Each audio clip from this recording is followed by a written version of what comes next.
السلام علیکم ورحمۃ اللہ وبرکاتہ۔ درس قرآن و حدیث۔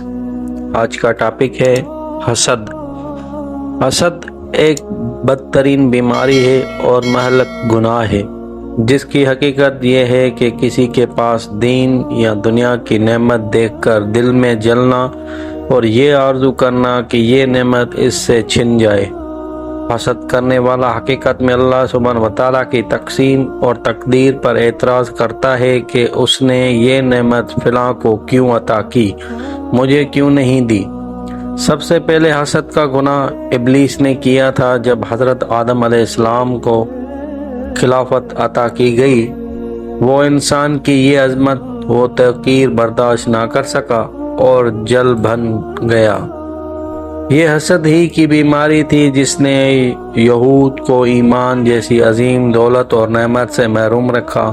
وہ یہ امید لگائے بیٹھے تھے کہ آخری نبی بنی اسرائیل میں مبعوث ہوگا، لیکن جب ان کی امید کے برخلاف جناب خاتم النبی حضرت محمد مصطفیٰ صلی اللہ علیہ وآلہ وسلم بنی اسماعیل میں پیدا ہو گئے تو وہ حسد میں مبتلا ہو گئے۔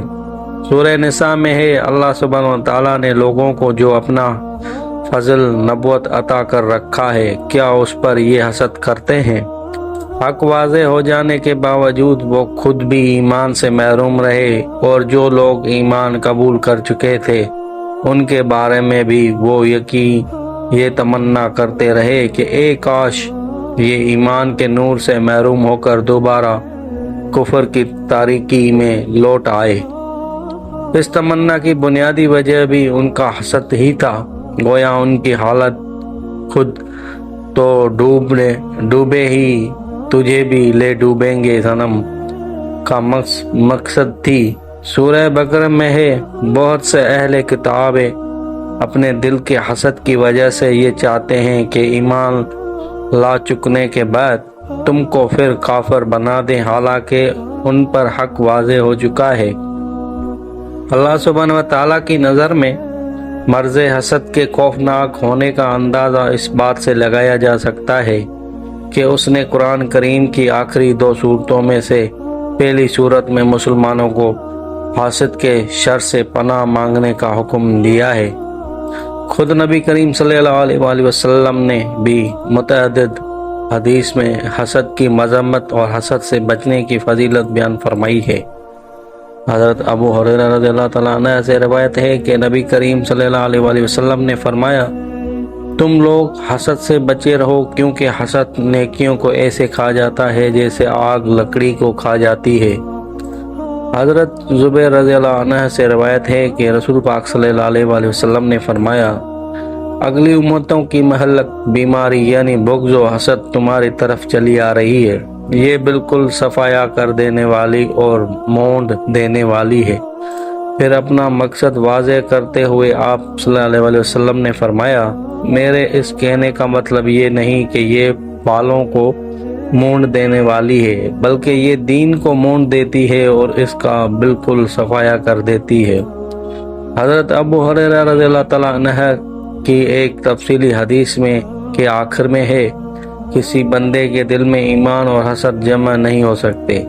حضرت زمرہ بن سبلہ رضی اللہ عنہ سے روایت ہے کہ رسول پاک صلی اللہ علیہ وآلہ وسلم نے فرمایا، لوگ اس وقت تک خیر میں رہیں گے جب تک کہ آپس میں حسد سے بچے رہیں گے۔ حسد کے بارے میں چند صحابہ کرام، علماء اور حکام میں اقوال بھی ملاحظہ فرما لیجئے۔ حضرت معاویہ رضی اللہ عنہ فرماتے ہیں، برے اخلاق میں سے حسد سے زیادہ عدل و اخلاق کوئی نہیں، جو کہ محسود تک حسد کے اثرات پہنچنے سے پہلے حاسد کو ختم کر دیتا ہے۔ یہ بھی آپ ہی کا قول ہے کہ میں حاسد کے سوا ہر شخص کو خوش کر سکتا ہوں، حاسد تو صرف نعمت کے زوال پر ہی خوش ہوتا ہے۔ حضرت حسن بصری رحمۃ اللہ علیہ فرمایا کرتے تھے، اے آدم کے بیٹے، تم اپنے بھائی سے کیوں حسد کرتے ہو؟ اگر اللہ سبحانہ وتعالیٰ نے اس کی کرامت و شرافت کی وجہ سے نعمت عطا کی ہے تو تم ایسے شخص سے کیوں حسد کرتے ہو جسے اللہ سبحانہ وتعالیٰ نے عزت و کرامت بخشی ہے؟ اور اگر کسی اور وجہ آزمائش وغیرہ سے اسے کچھ عطا کیا گیا ہے تو تم ایسے شخص سے کیوں حسد کرتے ہو جس کا ٹھکانہ دوزخ ہے۔ سلف میں سے کسی کا قول ہے کہ آسمانوں پر سب سے پہلا جو گناہ ہوا وہ حسد تھا، کیونکہ ابلیس نے حضرت آدم علیہ السلام پر حسد کیا، اور زمین پر بھی سب سے پہلا گناہ جو ہوا وہ حسد تھا، یعنی آدم علیہ السلام کے ایک بیٹے نے دوسرے پر حسد کیا یہاں تک کہ اسے قتل کر دیا۔ ایک حکیم کا قول ہے کہ جو شخص اللہ سبحانہ و تعالیٰ کے فیصلے پر راضی ہوا اسے کوئی پریشانی نہیں کر سکتا۔ جو اللہ سبحانہ و تعالیٰ کی عطا پر قناعت کرے اور وہ حسد میں مبتلا نہیں ہو سکتا۔ حسد میں بہت سارے نقصانات ہیں جن میں سے بعض درجہ ذیل میں ملاحظہ ہوں۔ حسد اللہ سبحانہ و تعالیٰ کو ناراض کرنے کا ذریعہ ہے، کیونکہ حاسد اللہ سبحانہ و تعالیٰ کو عادل نہیں سمجھتا۔ دوسرا، حسد سے دل میں حسرتیں پیدا ہوتی ہیں، جسم بیماریوں کا شکار ہو جانا ہے اور شفا کی بھی کوئی صورت نہیں ہوتی۔ حاسد کو لوگ نفرت کی نظر سے دیکھتے ہیں، وہ خود بھی سب کو اپنا دشمن سمجھتا ہے، چنانچہ اس کا کوئی بھی دوست نہیں ہوتا۔ حسد دل میں بغض و کینہ کی پرورش کرتا ہے۔ حسد اخلاق کی گراوٹ اور نفس کی خست اور کمینگی کی دلیل ہے۔ اگر کوئی شخص حسد کی بیماری میں مبتلا ہو جائے تو اس سے شفایا بھی کیے علاج علماء نے بیان کیے ہیں۔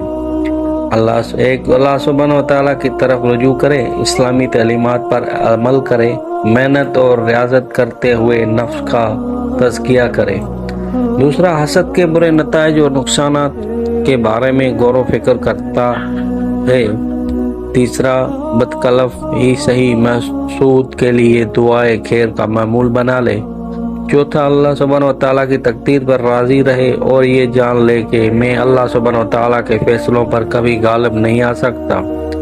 امام ابن قیم رحمۃ اللہ علیہ فرماتے ہیں کہ حاسد کے شر سے بچنے کے لیے محسود کو چند اسباب اختیار کرنے چاہیے۔ ایک، حاسد کے شر سے اللہ سبحانہ و تعالیٰ کی پناہ مانگے اور اس کی طرف متوجہ رہے۔ دوسرا، تقوی اختیار کرے اور شریعت پر عمل کرنے میں اللہ سبحانہ و تعالیٰ سے ڈرتا رہے۔ جو شخص اللہ سبحانہ و تعالیٰ سے ڈرتا ہے اس کی حفاظت اللہ سبحانہ و تعالیٰ خود کرتا ہے۔ تیسرا، دشمن کی کمینی حرکتوں کے جواب میں صبر کرے۔ دشمن کے شر سے بچنے کے لیے صبر سے مؤثر چیز کوئی نہیں۔ چوتھا، اللہ سبحانہ و تعالیٰ پر توکل کرے۔ جو شخص اللہ سبحانہ و تعالیٰ پر توکل کرتا ہے اللہ سبحانہ و تعالیٰ اسے کافی ہو جاتا ہے۔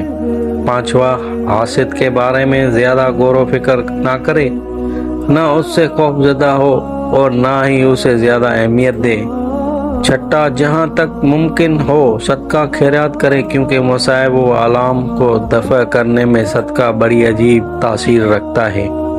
ساتواں، آخری سبب ہے تو ذرا مشکل، لیکن حاسد کی آتش حسد بجھانے اور اللہ سبحانہ و تعالیٰ کی رحمت کو اپنی طرف متوجہ کرنے میں بڑا مؤثر ہے۔ وہ یہ کہ جو حاسد کے حسد میں اضافہ ہوتا جائے یہ اس کے ساتھ صدقہ اور احسان کا معاملہ بڑھاتا جائے۔ خود رب کریم نے بھی قرآن کریم میں اس کا ذکر فرمایا ہے۔